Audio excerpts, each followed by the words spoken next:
I'm looking forward to it. Yeah, so absolutely. It should be really good. So, and welcome back to another episode of 217 South Mills, brought to you by Cabin Coffee Altoona, located at 2922 Meadowlark Lane in Altoona, Wisconsin. Stop on by. We are a roastery, folks, so we roast our beans fresh here every day on site. Stop on by, get some coffee. Some of the best coffee around. I got my cold pressed sugar-free turtle again, Joe. I'm loving it. I'm really liking it. Well, what are we here to talk about today?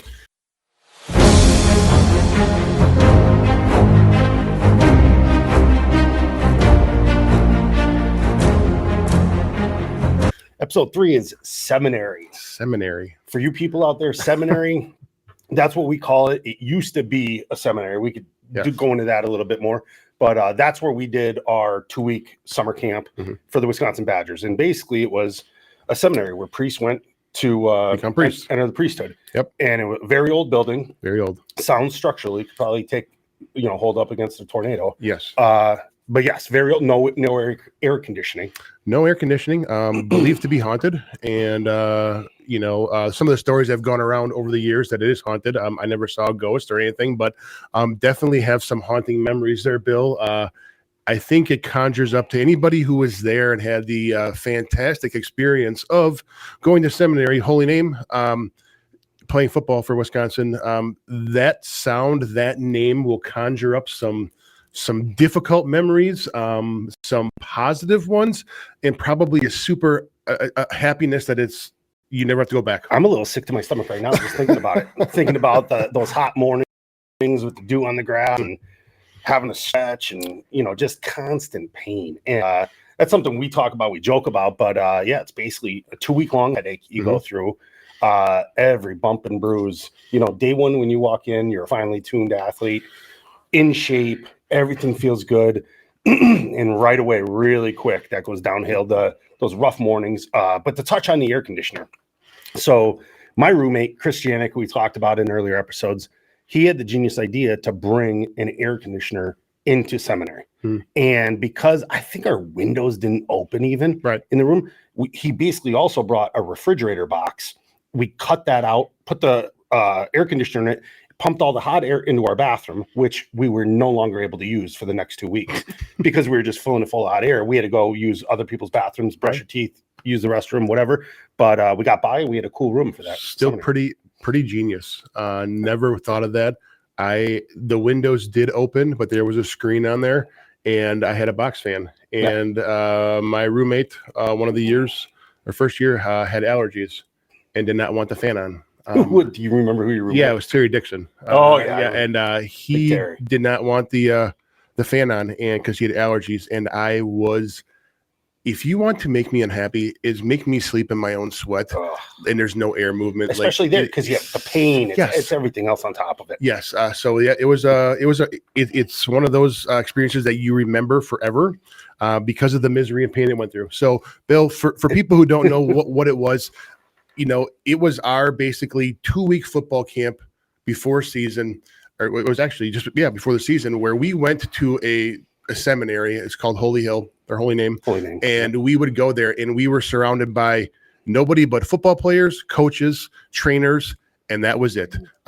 You had nowhere to go when you arrived. You handed in your keys, and you were not able to leave. So I think our first year was probably the most eye-opening experience that we've had. And then after a while, you get used to it, know what you're doing. But that first year was tough. Oh, absolutely. We got thrown right into the fire there. And it's so bad, to Joe's point, at night, you could almost see like lights in the distance. And that's when a lot of guys that quit, that's when they quit. They quit at night, and they'd leave, and they'd have, I don't know, what was that, like a 2 to 4 mile hike? Absolutely. Just to get to civilization, to be able to use a gas station payphone, to be able to call somebody for a ride. Because we were truly off the grid out there. Go ahead. And it was, like I said, our first year, they brought the freshmen in first, I think 4 days before the veterans came in. And those 4 days, I thought, if this is 2 weeks, I'm not going to make it. And I can tell you the funny stories is we've had people that absconded, never to be heard from again and never seen again. And we don't even know if they made it to the gas station to make the phone call. Their bones could be somewhere in a farm field. possibly Between being Seminary and the gas absolutely. So at night, the first day you walk in there, you get all your equipment, you get your shorts and all your Badger apparel, and it's super exciting. I mean, it's kind of a big deal because you're wearing issued gear, and you're looking the part. Yep. You've made it. You've done the commitment. For me, I did all the summer conditioning, so I have reached the point where I am where I need to be in the shape I need to be in order to perform. That's how I came in. And then the first 4 days, in the middle of the night, you would hear commotion in this old building, and it wasn't creaking from the windows, or it wasn't, the sounds of ghosts moaning. It was a commotion of people sliding open their windows, grabbing their issued gear that they received, throwing it off the second or third floor. Was it 3 floors or 2 floors? It was 3, but floors? They were at least on the second floor that they're jumping out of windows, proceeding to leave. Throwing their stuff out the window, jumping down, and you would see a couple people that would leave and never come back. And that was on the first day. Yeah. And it progressively increased in numbers. Now, some of these were scholarship athletes. Some of these were, potentially really good players. Yeah. But after the first 2 or 3 days, or first night, we never saw them again. Absolutely. No idea. And I think that's a common misnomer too, where everybody today, we see all this stuff with stars, 4-star, 5-star guys. You don't know what they're worth until they get there. Just because they have a ranking coming out of high school, a lot of the guys on our teams had really high rankings. Some guys didn't have any rankings, and it's what you do once you get there. So yeah, a lot of guys, and I think a lot of people that were big fish in a small pond. Yeah, that's a culture shock when they get out there. Coaches are yelling at them. I always say, as close to similar to the military. Obviously, where we're playing a game, they're doing real world stuff where you could get killed. But the way we get coached, from the coaches down to the players, and everything we put our bodies through, it's crazy. Yeah, it's absolutely crazy. Some of the other stuff we wanted to bring up, just the common stuff that we talk about all the time, the weigh-ins. Having a weigh-in before you go to practice, having a weigh-in when you get done with practice. And it's not just about how much do you weigh or where's your weight supposed to be. That it's not like you're eating too much ice cream at night and get in trouble. They're concerned how much water you're losing during practice. Are you putting enough water back in your body after practice? We joke about cramps. Oh, yes. Cramps were an ongoing thing at camp. And it wasn't like, when I got to college, I couldn't believe how much water that we had out on the practice field. Like water was a scarcity to me in high school. You barely saw it. Maybe on Friday nights, but most of us guys, you don't really come out of the game that much, so you don't have a chance to get water. But we're drinking fluids the way you should as an athlete, and you're still cramping nonstop. That was I experienced. So on average, I would weigh in, and then after our long practices, I come back in and I would lose between 15 and 18 pounds of water weight. Yep. Not being able to drink that much water and not really understanding, there's no way. And we were doing 3 a day. It was not a 2 a day. Like, that's the thing that people don't understand. It was freaking 3 practices a day. So we're going to pause on that. Full body cramp. Can't drink 15 to 18 pounds of water or gallons of water, whatever it takes to rehydrate the machine here. And I remember the night to this day. And so I was laying in bed, and of course, no air conditioning because we didn't have one, Bill. We had a fan, and it was hot, and it was just miserable and muggy. And I developed a cramp in my right calf. So I sit out of bed and I grab a hold of my toes and I try to pull it out, and then I get a cramp in my left calf. So now I have two calves that are completely seized up, and I'm beside myself because I can't even take the pain. And then those cramps went up my body, into my quads, into my hamstrings, into my abdomen. I didn't have abs. I mean, they're there. They're under some like marshmallow fluff, but I do have abs, and my entire body went into. Just like you're doing it. It's like that dinosaur pose. Like, there's nothing you can do. And I just started yelling and screaming. And my roommate looks at me like, and he went down and said, "I'm having a stroke." And I couldn't even talk. All I could do was moan. And at which point in time, they brought up this wheelchair that looked like it came out of a psychiatric ward. Am I wrong? Yes. No, you are 100% right with that. I remember that. Like right out of a 1940s mental hospital, because that's what I remember. Strap your wrists in and everything. And I got taken down the steps into the training room, and I am so beside myself. I'm in so much pain because my entire body is seized up. And at that point in time, they asked me, "Do I want a blanket?" And I'm like, "Why would I want a blanket?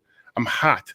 Well, they proceed to put an IV in me, several, and rather than letting the fluids just leak into my bloodstream in order for me to, relax my muscles and get the hydration that my body so desperately needs, we sit here and we squeeze the IV bag, baby. Yep. We squeeze that bag, and they're pouring the fluids into me, which I desperately need. But if you think about it, an IV bag is room temperature, and your body's 98.6 again, whatever. It's right around there. Don't quote me on that. And that room temperature, I started to shake uncontrollably because I was freezing. That was one of the worst experiences that I remember in seminary. So I'm glad you brought that up, Joe. I had the same exact deal happen to me. It happened right on the field. So we were leaving the field after. This was when we reduced down, and we're not gonna skip by us 3 days. Right after the story, we're telling you guys about 3 days. But it was once we got down to 2 days. And the morning practice was over. I'm walking, up the grass hill back to the inside.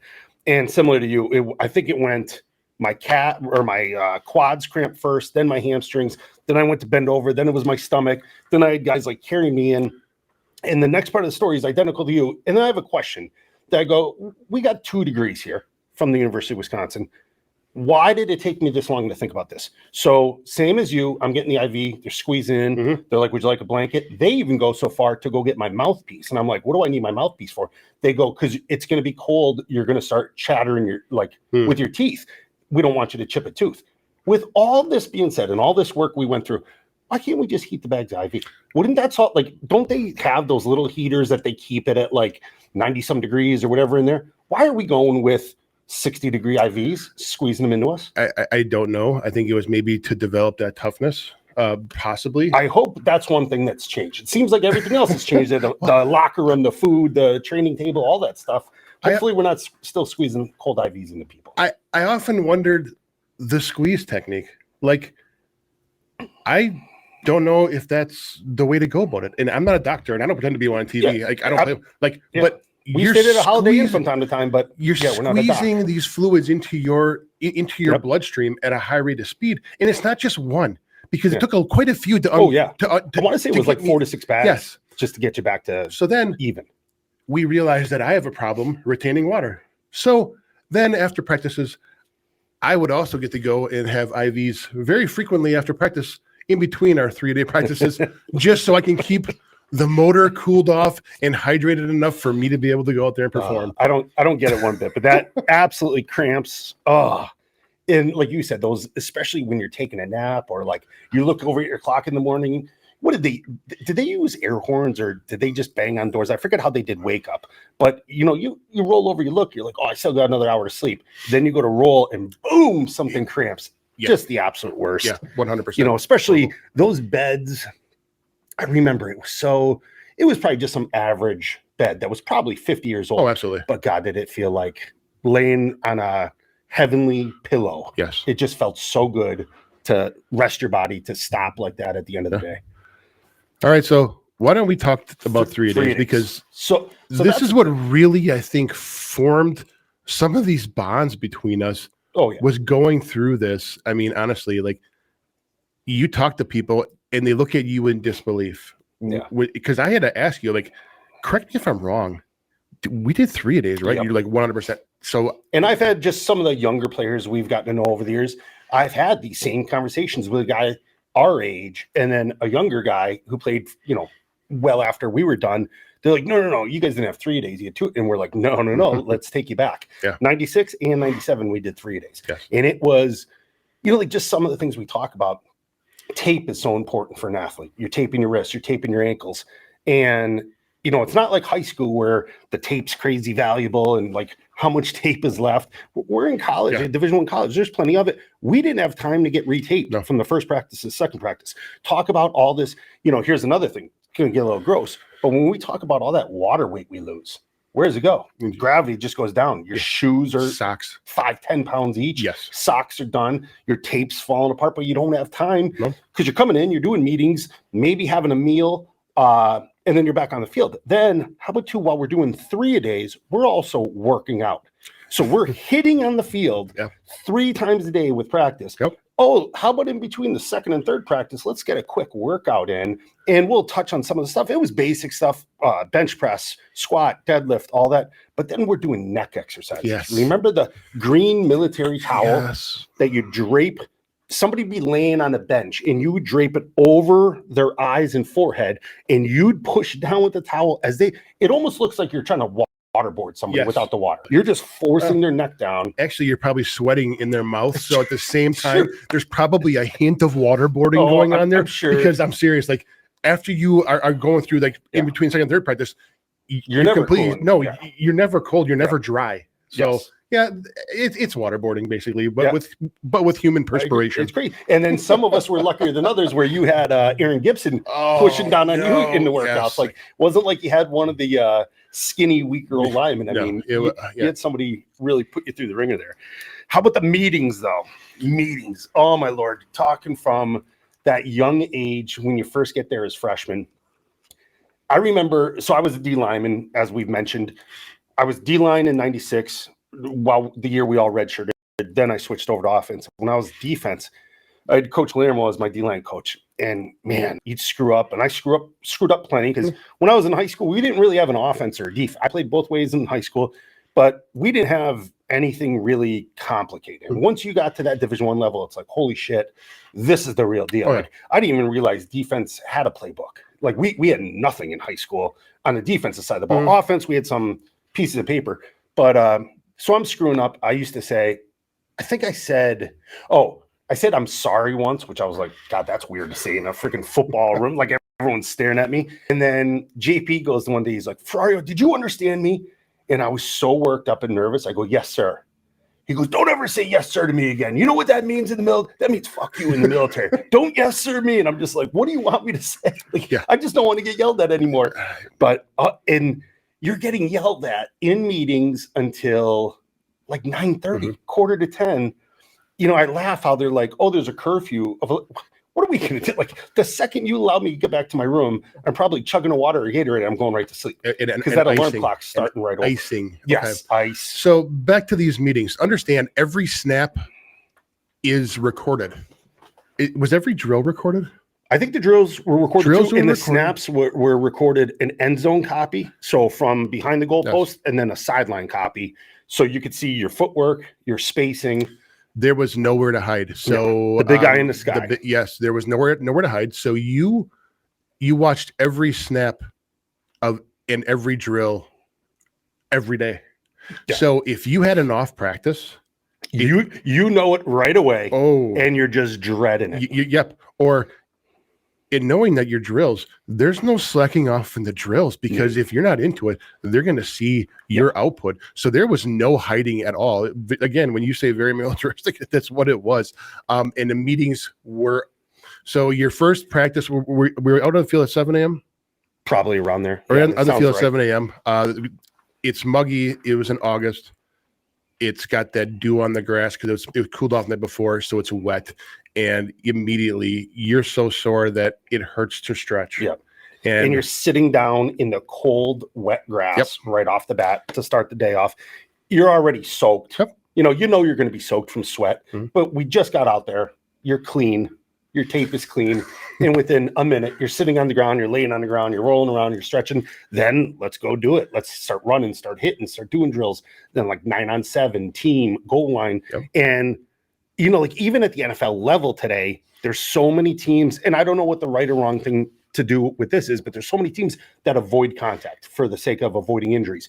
We went good versus good. We're going to hit. We're going to do everything basically except for cut. Right. I think that was the agreed rule. Defense is going to tackle. We're going to block. We're just not going low on anybody. Correct. To try and keep everybody on their feet. Yes. How often does that happen? Rarely. You know, you're still. But we used to do goal line with Ron back. Here's another thing, too, about seminary. I walked into seminary, so I wasn't out there your first summer. You were out there. I think Dave and I came right before camp. And I walk in as a D lineman, stand about 6'2.5", 260. I walk in, and Ron Dayton happens to walk in beside me, who I didn't know at the time. Right. I had no clue how big a name he was or any of this.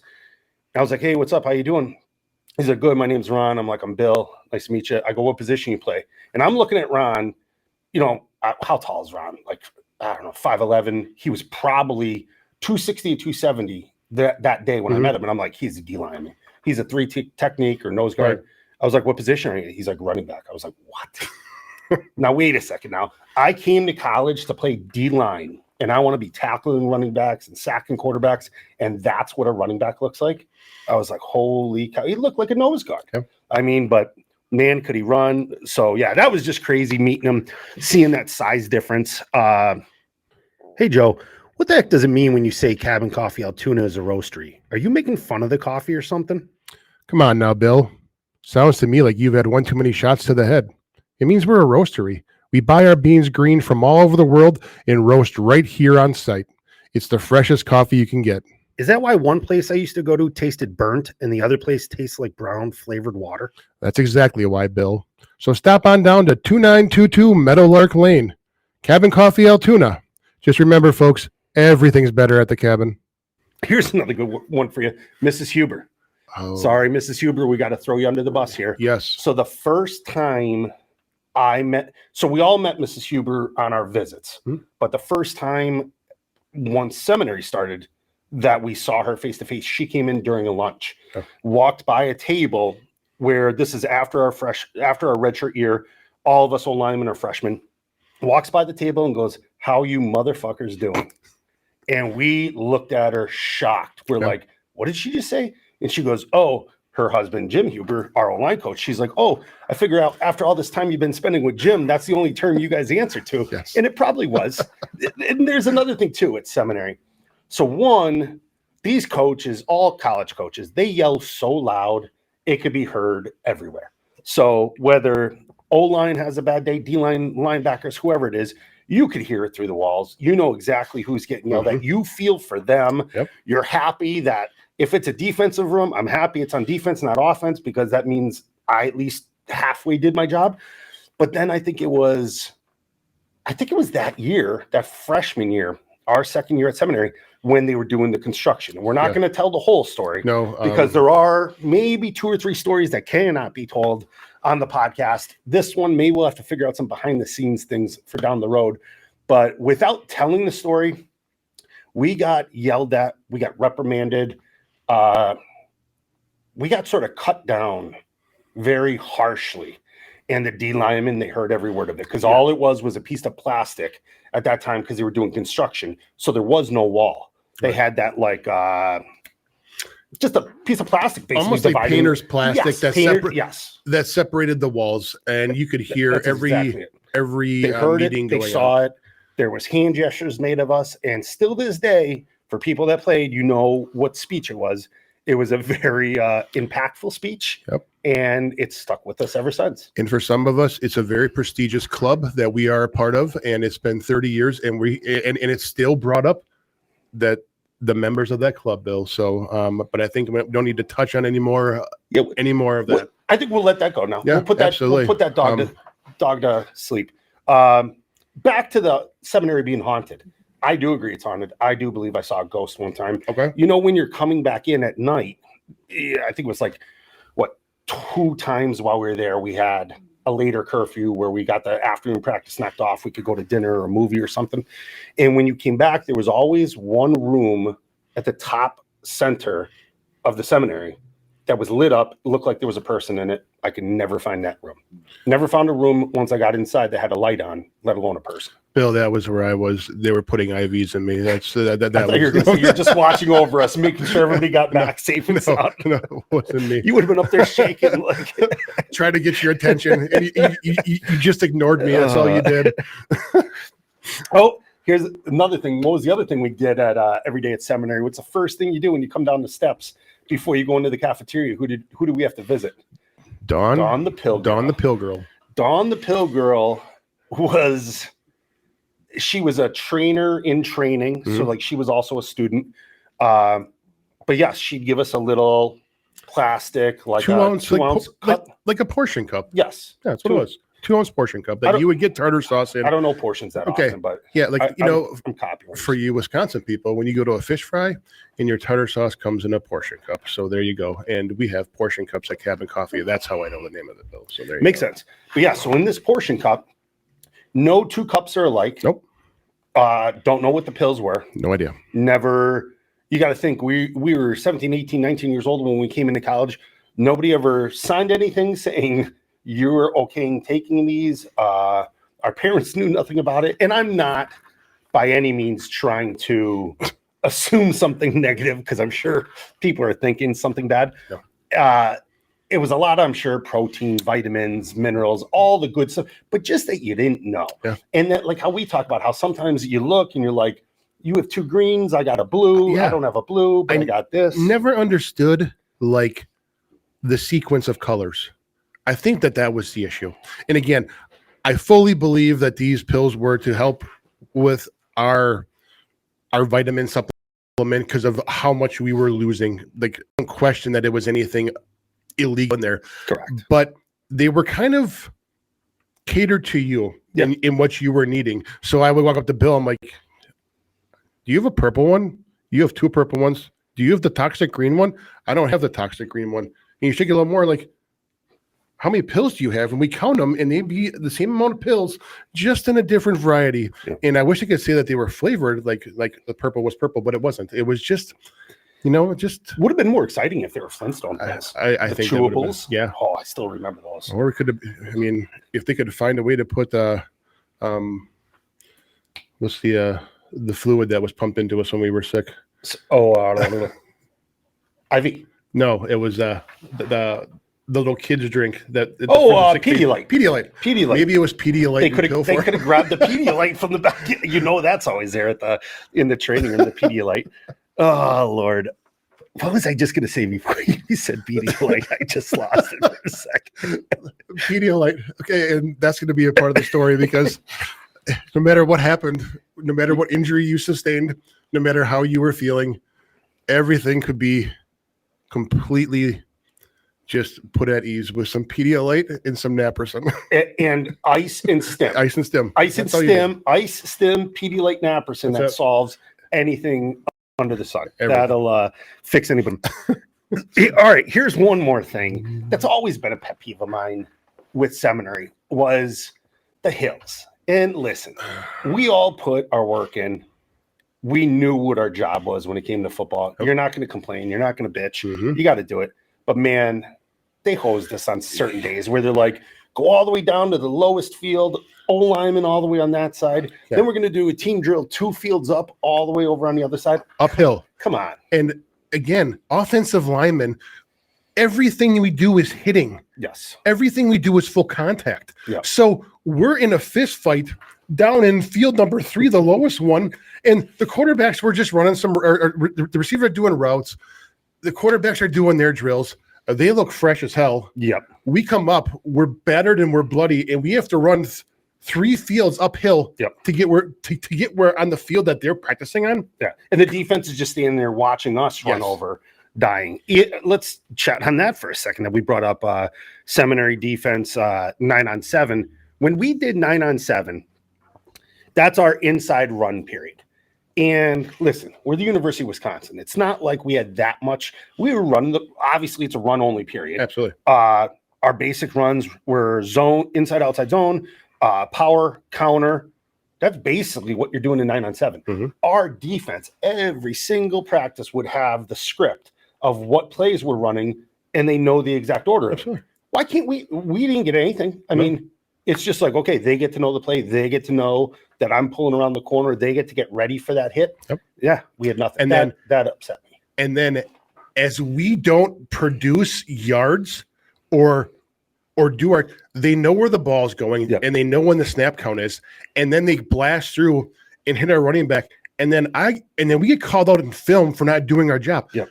The element of surprise we never had. Yep. They knew the snap count. They knew what play we were running. And they knew which way it was going. Yeah. I look at Gadorsey being like, watch the power over here. You think? Yeah. That's what it said on your call sheet. You just looked at it. That's what your coach told you. It's going to be a power. Yeah. It's going to be a power to the left. So you knew the play defense. And just saying. Or even that no blitzing was supposed to be a 9-on-7, and those linebackers cheating up, doing like that Mickey Mouse blitz and all that stuff. It's obviously always OWUA, overworked, underappreciated. Absolutely. That's offensive lineman. And that's okay. In a nutshell. That's kind of how we got where we are kind of in life right now. So I'll take it. Trying to think of anything else from seminary. You could probably mention the antifreeze green pool. I mean, the pool was.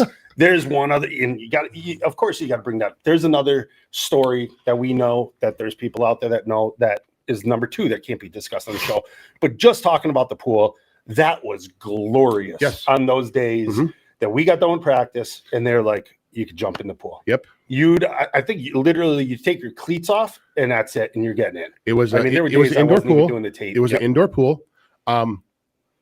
It wasn't a crystal clear blue pool. It wasn't a pool where you would want to bring your family to. It was almost an antifreeze green color, little less, not as bright. The bottom was extremely slippery.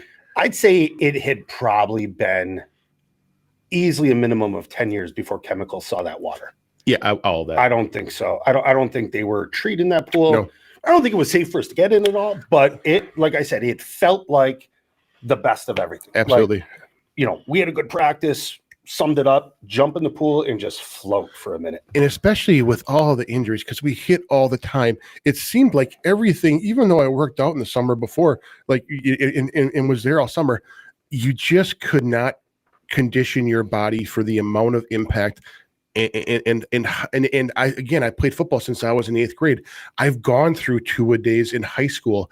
This was a different level of soreness, and it was a different level of headache that I've never experienced before. The headache, and I think the test that one, I'll attest right off the bat for myself. Obviously, people have seen my face and my nose that I've broken my nose a couple times over the years.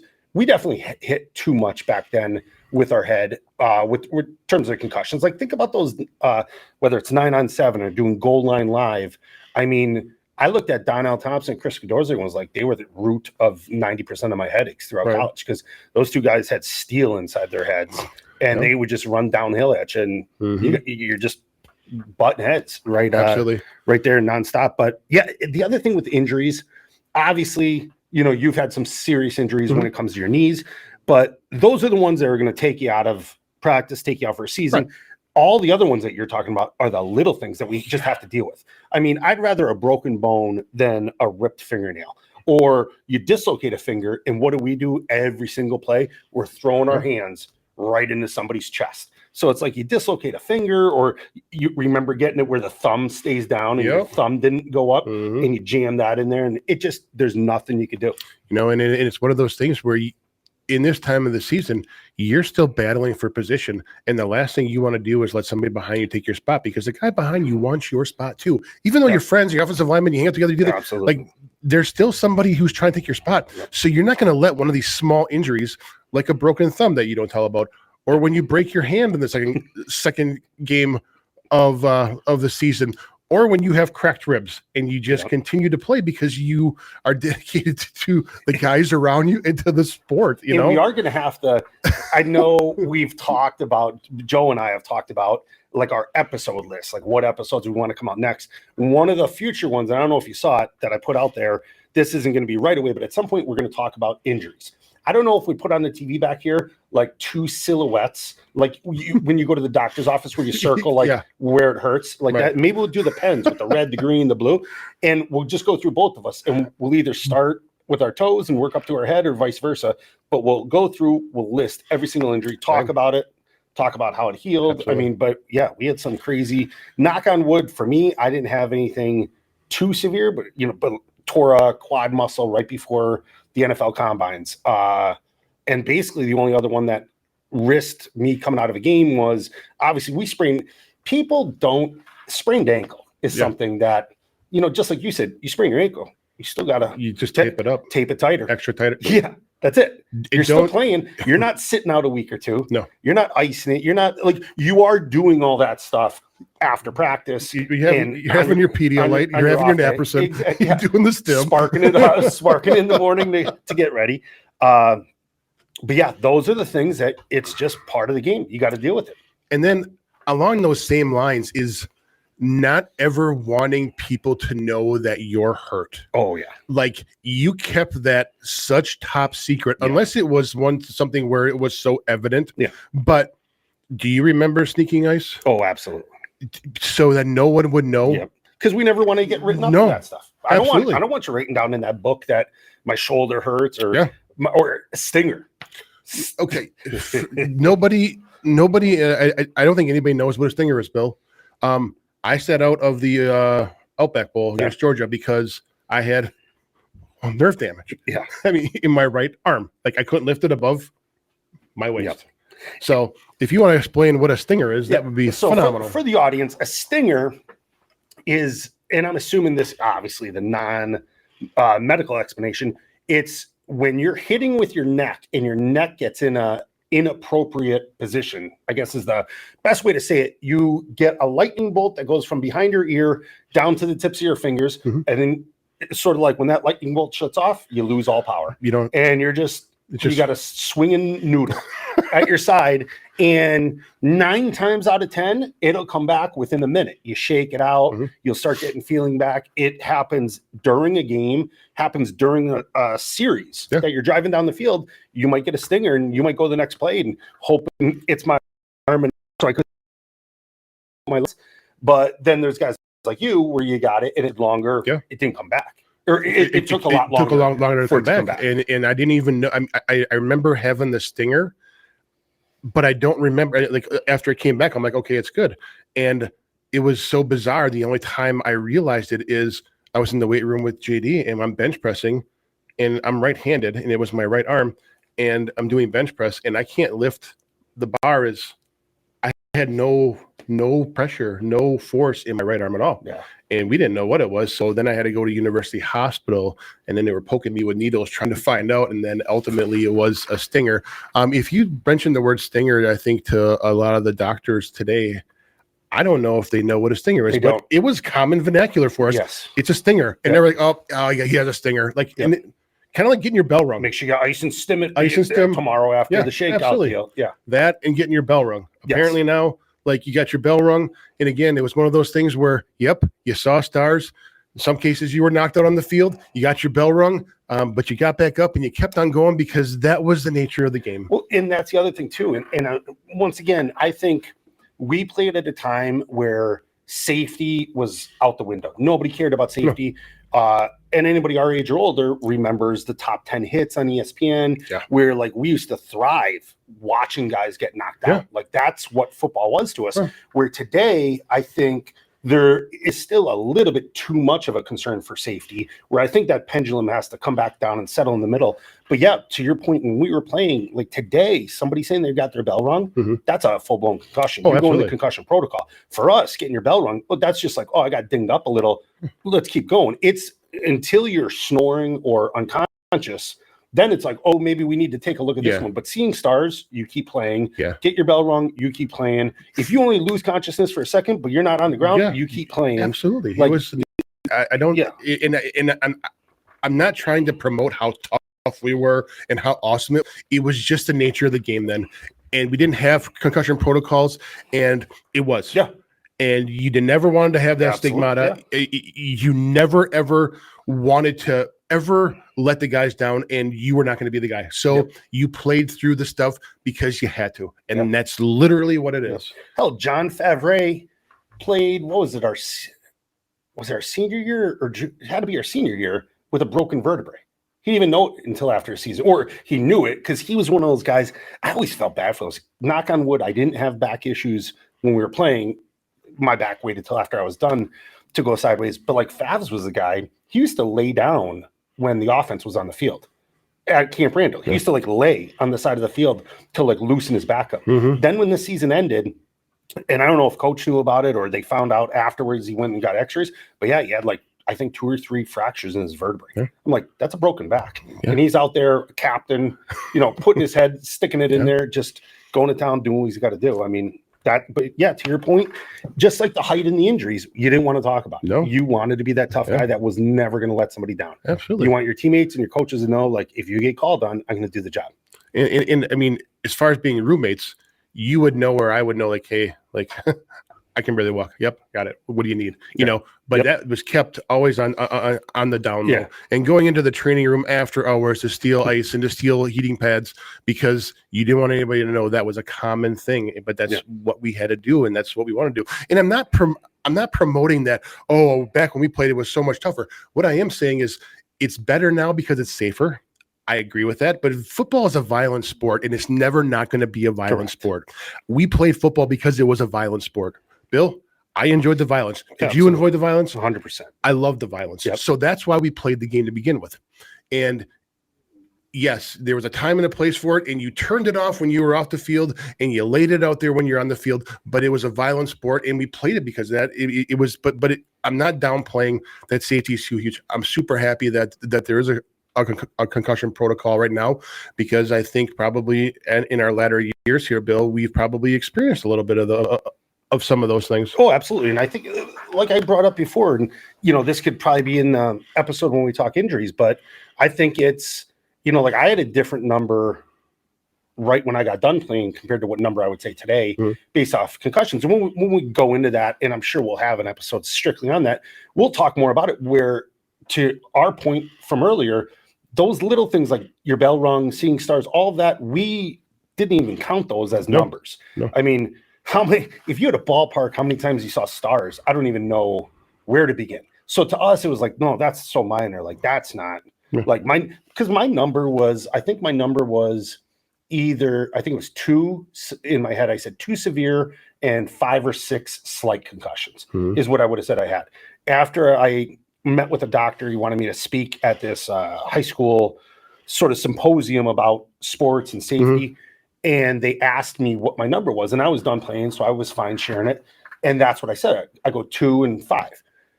And I look on the board and I see all these highlights of getting your bell rung, seeing stars, loss of consciousness, headaches that last more than 2 days. And I go, hey, what are all those terms up there? And he goes, every term is a symptom of a concussion. And I go, wait a second.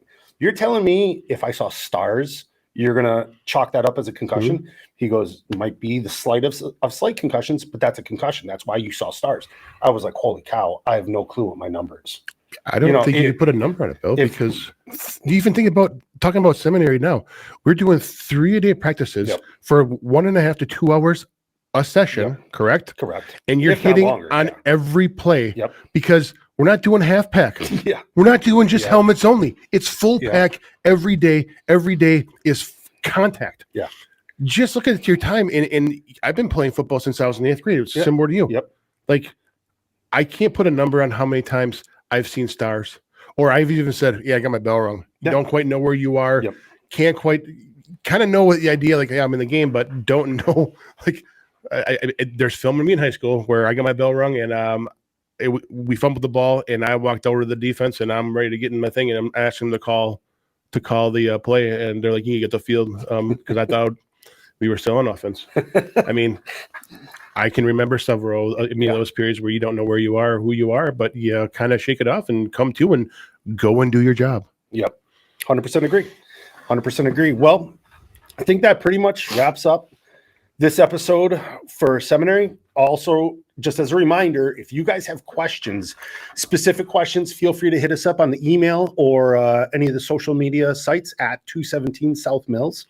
And stay tuned for the next episode. We're looking to be dropping about an episode a week. We're still doing fine details with what day of the week that's going to come out, so we can try to have a little consistency there. But we appreciate you listening. And we also want to thank our sponsor, Cabin Coffee, Altoona, Wisconsin, located at 2922 Meadowlark Lane in Altoona, Wisconsin. Stop on by, grab your favorite coffee, and come and say hi. Good seeing you. Have a good one, guys. folks.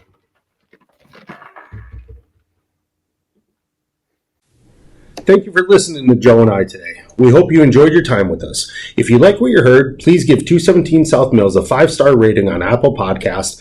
Go tell your friends about us. Like and follow us on Facebook, Instagram, X, TikTok, and YouTube. I'd like to thank Cabin Coffee Altoona for sponsoring us.